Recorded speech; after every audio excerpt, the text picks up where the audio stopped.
Oh, that's not even correct. There we go. Got a few amount of people in here now.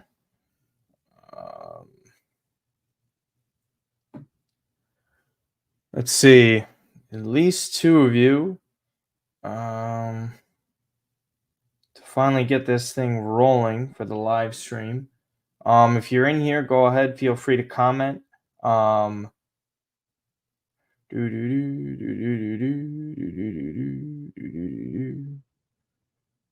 many replies.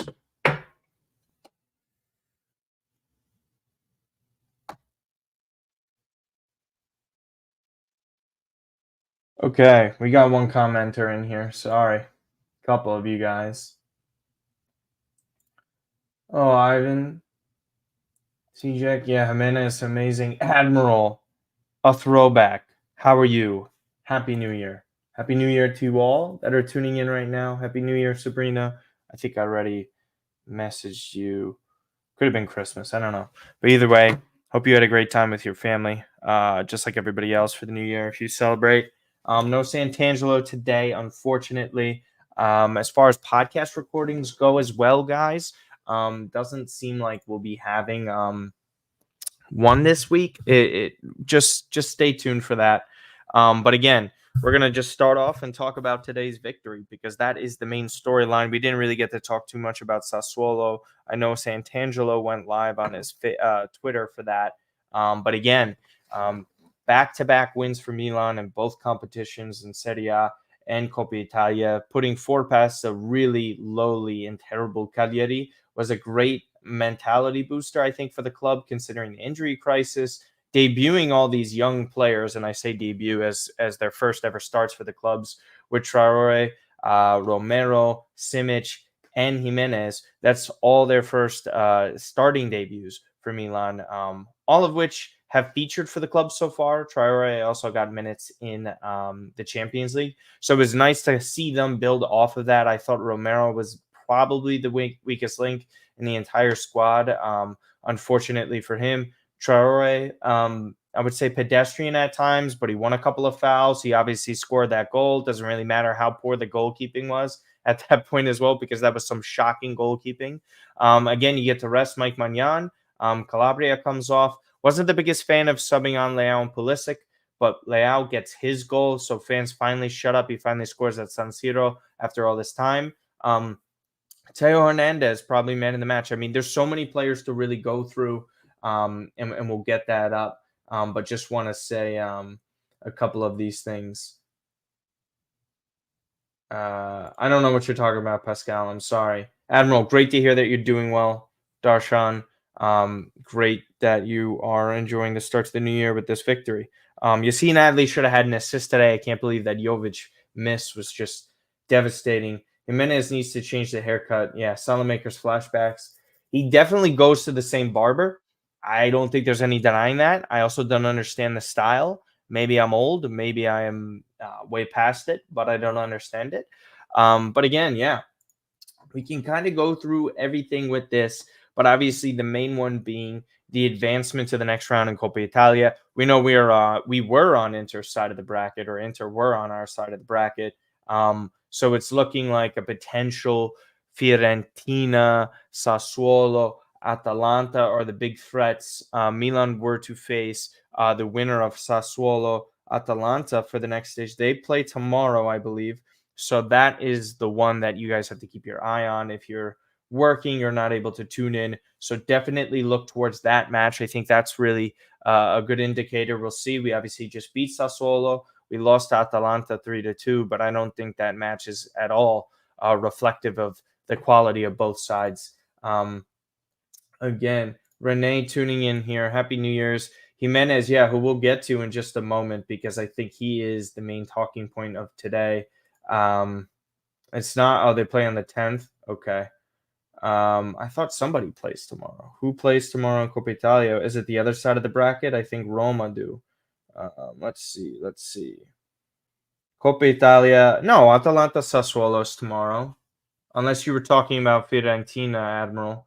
But Atalanta Sassuolo tomorrow and Roma and Cremonese. The winner of Roma Cremonese gets to face Lazio. So we'll see that.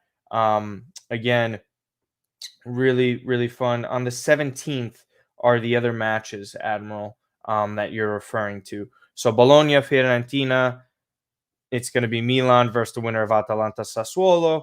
Frosinone will play the winner of Juve Salernitana, which plays on Thursday, and then Lazio obviously face the winner of Roma and Cremonese.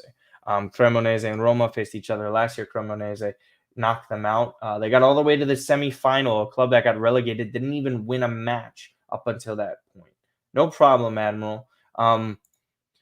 So yeah, we'll get into some of these things. I just want to read some of these comments. Yeah, Jovic is going to get more time and more trust. Also feel comfortable to say let Leao rest. He's played so many games.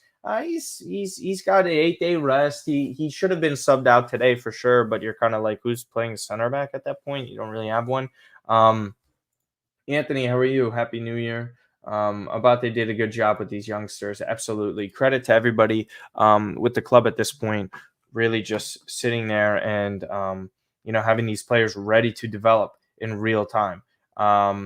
Again, where are we going with this? Sorry. We will head. Whom would you prefer? I don't care. Give me anybody. Give me anybody with that. Yeah, so let's go in with Jimenez in his debut for Milan. If anyone has followed the Primavera loosely or somewhat closely, you would know he was a pretty big move towards the late of the window as far as youngster transfers goes. He wasn't enjoying his time at Real Madrid. It was really difficult for him to kind of break in there. Milan was sort of that opportunity for him. Where they were hoping to put him within the first team at some point in the season. We didn't obviously see that until the start of 2024. There's a buyback option of around €5 million for Jimenez. So we'll see what happens with that. I do know Real Madrid have a buyback clause, so that is a big concern.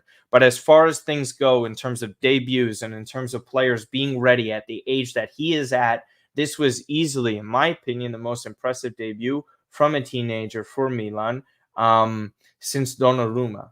Really just, you love that he was great at moving forward with the ball. He wasn't shy whatsoever. He actually took his chances. It's not like he was being very reckless whatsoever. He basically created Chaka Traore's goal. That was all him working the flank and just crossing in that ball that I think Chukwueze initially touched it, and Traore, being as strong as he is at his age, being able to score that. Again, we don't care how poor the goalkeepers are in these situations.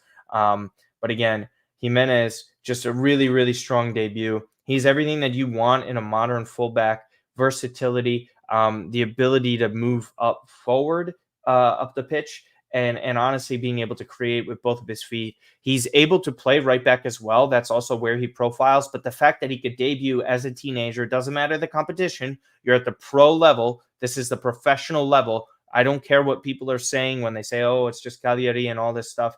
He's at the highest of levels that you could possibly be. He comes in, he debuts, he does fantastic. And to be quite honest with you, it warrants him minutes in the weekend match against Empoli. I do think, however, Pioli will go with a start of Florenzi at left back. I think that's kind of been what's working for them. He's a more reliable player, obviously, but Jimenez, in my opinion, he will get more minutes as time goes on here, because now you don't really have to make as many other moves in terms of the transfer market, especially if Terracciano is the signing to be made. So I don't know what that does for Juan Miranda and Milan, but it looks like Terracciano is going to be a player that Milan acquire from Verona, not the goalkeeper from Fiorentina.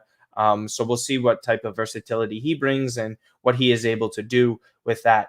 But again, just a really, really, really, really strong performance from him. Really happy about that. We can get to some of these other youngsters, but first, someone who deserves some love right now is Teo Hernandez, and the YouTube channel as well. So I'm just going to put like and comment and subscribe to the channel. Give me your guys' man of the match. I will take us to what do you call it? A poll here. But again, just keep commenting on what we have here. Jimenez have a buyback clause. Yes, he does. I got to figure out the pricing for that. Bobega Masterclass, moral support is big here. Bobega, yeah, he did a great job, Nicola. Jimenez is very fast. Romero just needs a loan in the worst way possible. I don't think there's ever been a more clear player that you have to loan out at this moment in time. So we are going to come in with the man of the match. We'll go with Teo. We'll go with Jovic. We'll go with Jimenez. And we'll go with other. And you guys could just reply. So again, the poll is in there in the comments section. Adley played fantastic, but Teo Hernandez, talk about adjusting to a new position in the middle of a season in a crisis, holding hands with the teenager and Giancarlo Simic for these situations as well. This is not easy to adapt to. It's not easy to control everything. And when you have the habits of pushing forward like Teo does, it obviously ends up hurting you in the long run because he might not be able to really kind of adjust as to the instances in which he's supposed to push up in, right? Because it's obviously an adjustment. Center backs don't move up the pitch as high as he does. And I'm talking about runs, not the high line that Milan like to keep. Again, this was that type of performance that makes your jaw just drop. That assist to Jovic, again, should have been saved, but we don't care. That was amazing by Teo. Very stout defensively, and there's nothing else that you could say. The amount of sacrifices that this player has been making has been, really paramount for the success of the club in recent matches. Because we all know what his qualities are. We all know how good he is as a left back. To make this adjustment at the center back position is a really huge boost for the club in a dire time. And it's great to see considering how inconsistent he's been all year. The fact that he's able to kind of exercise those early season demons where he's playing great one week, he's sort of poor the next.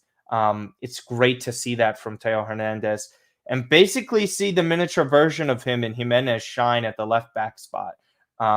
Man, how many clubs in Serie A have two players that could run up the pitch like that? Again, it's just Cagliari. But, for me, Teo Hernandez, man of the match, which will kind of move on to Luka Jovic now. I think Luka Jovic, got off to a rocky start with the club. He was out of shape. He wasn't playing that well. But also at the same time, this is a player that you kind of knew maybe needed a little bit more time. Figured that he should be able to produce in games like this, matches like this. Matt Santangelo and I pretty much reiterate this all the time. Should he be the one starting up front in a derby or against Juve? No, that's not probably the guy you want. You'd rather have Giroud just because of his big game experiences and how well he plays in those matches. Jovic does so many other things that Giroud isn't capable of, and that's strictly down to physical capabilities at this point in Giroud's career. But again, putting yourself into position to score goals, getting shots on target. He should have had a hat trick today because of that pass by Yassine Adley. But again, the second that you produce from multiple goals in a game, you did your job as a striker, and there's nothing negative to say about him. He's really stepping up and producing. Again, I think he actually does warrant to start against Empoli. You have Roma coming up soon. If you get Giroud to just come on in these games as a substitute, I think that preserves him longer, and it just puts that onus on Luka Jovic too. That hey, he did have big moves in the past to obviously Real Madrid where he flopped miserably, but he's capable of producing against lower sides. If he just simply does that, then he could even earn himself a spot with the team next year. Okay, 9 comments. Hey Conte, how are you? We should sign Jovic permanently. They technically did. They just have the opportunity to extend his loan a couple of years. We'll see what happens with Jovic. No, it's not 20 million. It's 5. 5 goals and 1 assist in 5 weeks. Yeah, you can't argue with the production. All the time we hold these players to standards, including myself. If you're producing, then there's no argument to be made. You're doing your job. So good on Luka Jovic for doing that. Happy to see that type of production coming out there. So again, when does the Jimenez buyback clause? I could end up getting to that. Again, I believe it's at the end of the year, so we'll go look up Jimenez Milan.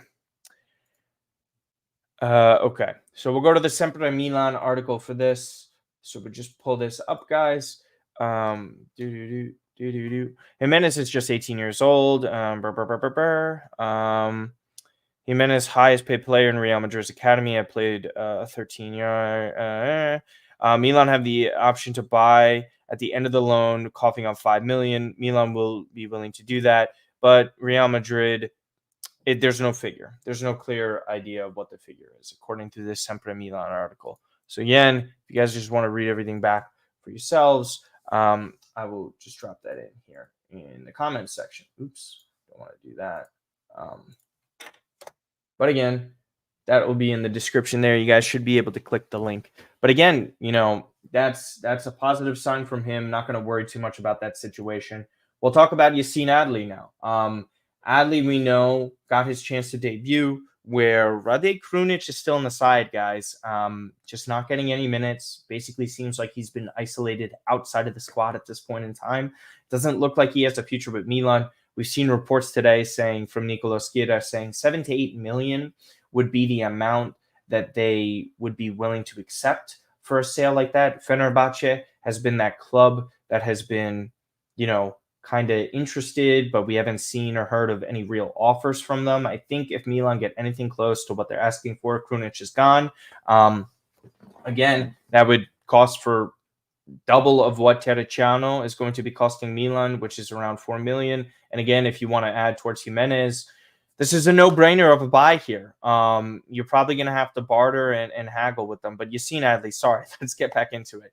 We're talking about a double pivot here. He's slowly getting more trust from Stefano Pioli. He's essentially taken over that role of Krunic, right? Where he is a mezzala. Maybe he's a regista at times. Maybe he can let you play in a double pivot. Better in terms of the defensive actions. We could pull up some of his stats for today. But by far the best pass of the evening, the biggest chance that Milan had was that Yassine Adli threw ball to Luka Jovic.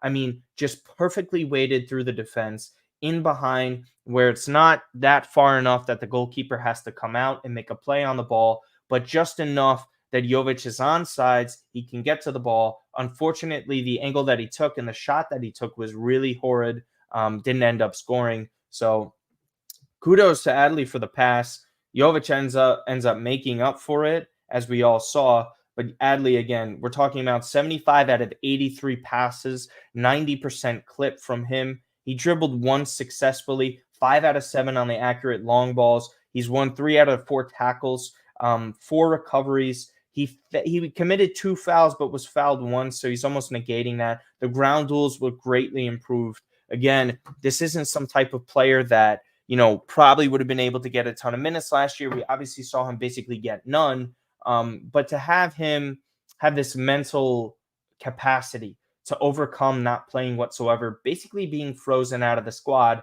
coming in and making key contributions into a squad that, again, we constantly say this, there's an injury crisis. There's some sort of identity crisis and overall lack of quality in certain positions. Adli is slowly gaining more trust. I think this also gives him more confidence heading into the next matches. You'll see Loftus-Cheek get back in there, but with the AFCON being that it exists, it's going to allow Adli to get more opportunities because of Benacer and obviously Pobega being out. This is basically what Milan are looking for in these situations, players to step up. And again, Chukwueze here, also his last match heading out to AFCON. But again, Yassine Adli, good shift, exactly what you need. I think he's earned trust to at least get a start in the next match against Atalanta or Sassuolo, or maybe even start against Empoli. We'll see what happens there. You could see him start centrally at the regista spot, where you have Loftus-Cheek out to the right, and then Reinders out to the left. And then Kevin Zeroli came in for minutes as well. But again, we'll get to Chaka Traore. Obviously, we knew when Chaka was taken from Parma. We saw him actually debut in Coppa Italia, was a super young player when he first got his first couple of minutes, has been with the Primavera the past couple of years. We saw him get some first-team minutes, obviously over the summer, gets some minutes in the Champions League, and now we see him get a start in Coppa Italia, where he scores, and like I mentioned on Twitter, surpasses CDK in the all-time Milan scoring list. That is Chaka Traore.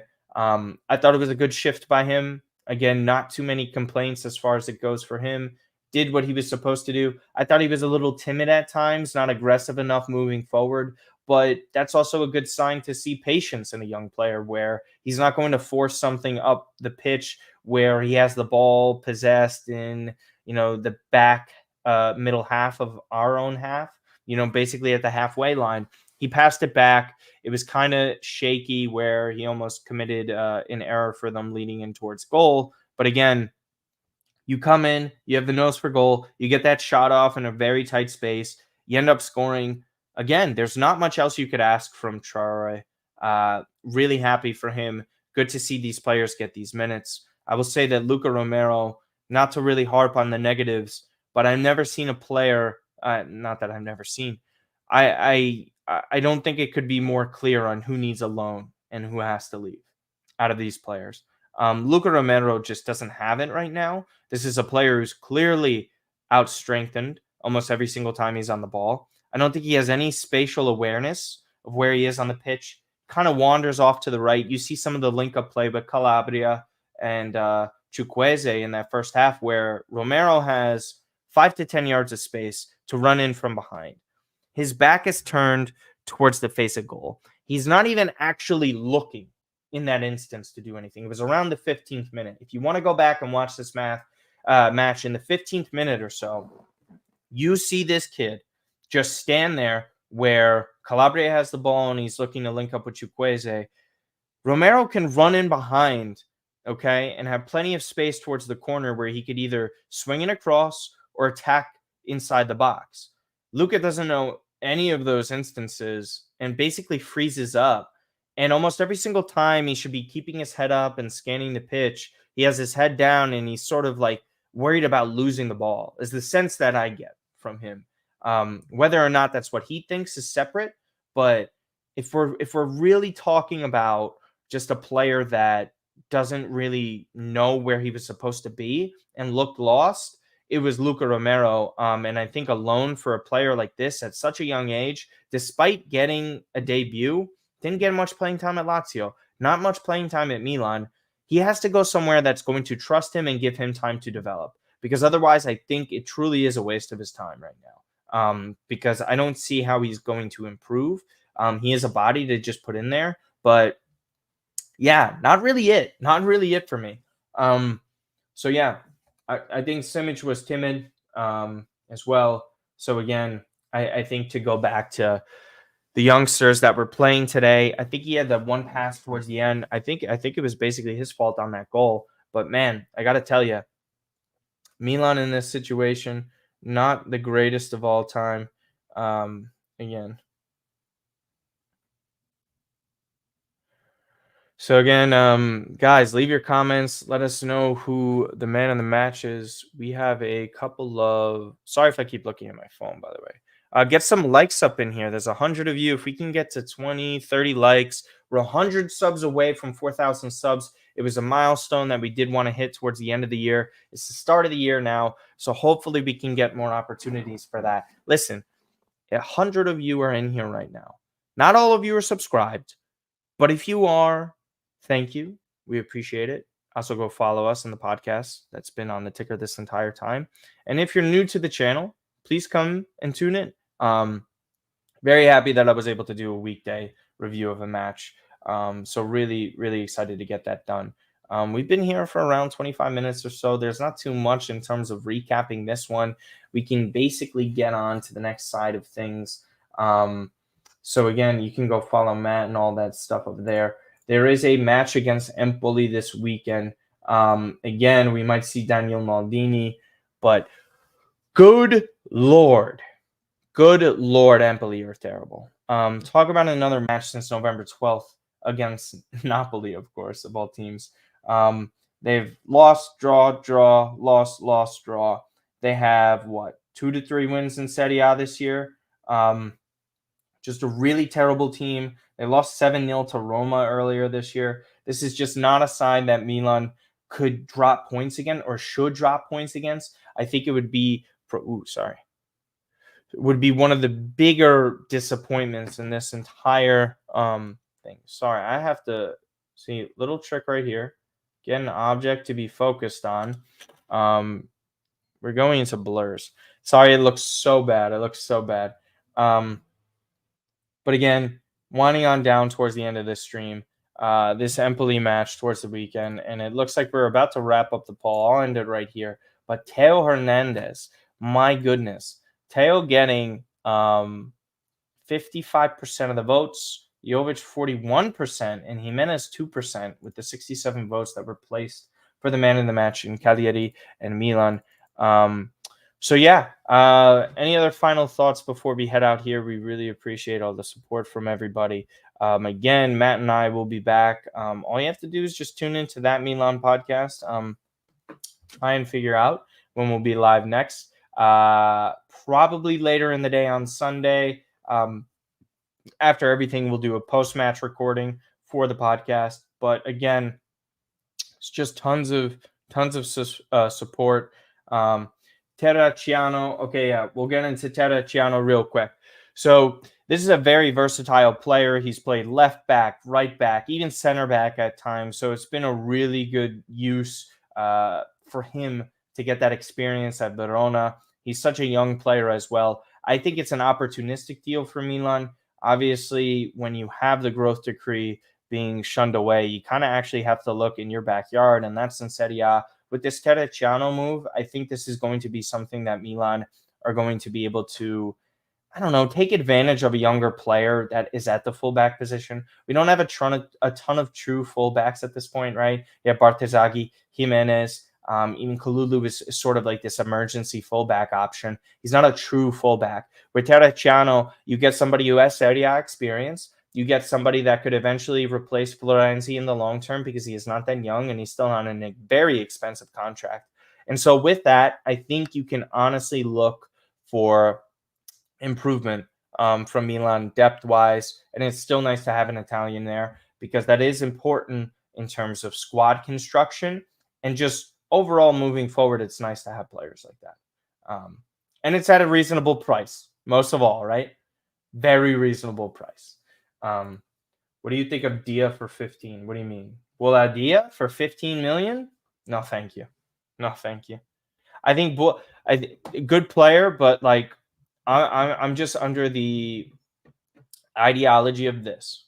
When you have X amount of money to spend and you really need a striker for the long term, just allocate more money towards better players. I liked the 120 million to an extent of getting multiple players over this summer. I think that helps in general. But ultimately, right? Ultimately, you need players at the top tier that cost extra money because they're that good. So again, not saying it's going to happen, but guys like Benjamin Sesko and stuff like that, those are the guys you save up and pay a pretty penny for. Gio Reyna, I mean, I think his deal expires, so I don't think they could even do that loan. I think Reyna needs to play constantly. I don't think Milan also needs someone with his profile, as talented as he is. I think maybe another move to a Bundesliga club or a move to Spain. I said that before, Joe. I said that before. Putting it in a fullback like this. No, I don't know. Why are we doing this? No, I don't know why Leao would be sold this summer. I don't understand it. Unless he really wants to go and someone's triggering 120, 130 million. Good luck. It would only be PSG, in my opinion. But yeah, I was saying, Joe, just take those couple million and just put it towards a left back or a full back. Heck, even take some of it and move it towards, a budget for a midfielder, a defensive midfielder at that. That's what I would want. If you didn't hear that, with the 6 to 7 million for Krunic, basically invested in Terracciano already because of the 4 million that he'll cost. So yeah. Number 6 from midfield. Yeah, I mean, you see Dominguez playing for Nottingham Forest. That should have been a player. I don't know much about the defender from Brest. Hand up. Don't know. But a lot of people have been saying that. That's really what they wanted. And the release clause is, around 150 million young Sinatra. Teams aren't triggering that. I'm sorry. And props to the Primavera. Again, thank you to everybody that has tuned in to this. We really appreciate all of you. Santangelo and I truly appreciate the support. We appreciate the likes that you guys have given us for this. No, it's not 170 million, Diego. Maybe if you transfer it to another currency, but no, not 100. It's like 150 million euro is the correct sum, or around that. And now they're saying 175. I don't believe that's the number. That was the rumored number. Again, either way, no one's triggering that for a player, as much as we love him, who struggles to score goals on a consistent basis. Anyways, thank you guys so much. Have a very happy New Year. Love talking to all of you. Just tune in. Probably Sunday is the next time that we will do the recording. Again, you can go back, rewind, watch the beginning of this post-match stream if you guys haven't already. Go check out Old Heart Rossonero. Go check out Kush. Go check out the Milan Weekly podcast. Go and check out the Sempre Milan podcast. Go and check out Milan Lab. Those are all podcasts that I highly suggest you listen to that are English-speaking Milan podcasts. I think they do a great job of encapsulating the fandom, and they're overall good people, and that's all that matters when we're trying to do this stuff. So again, appreciate you guys so much. And when you go to those channels, guys, just say that I sent you there. Unless they're a part of your regularly scheduled programs. And if so, there you go. But we'll talk to you guys later, and take care.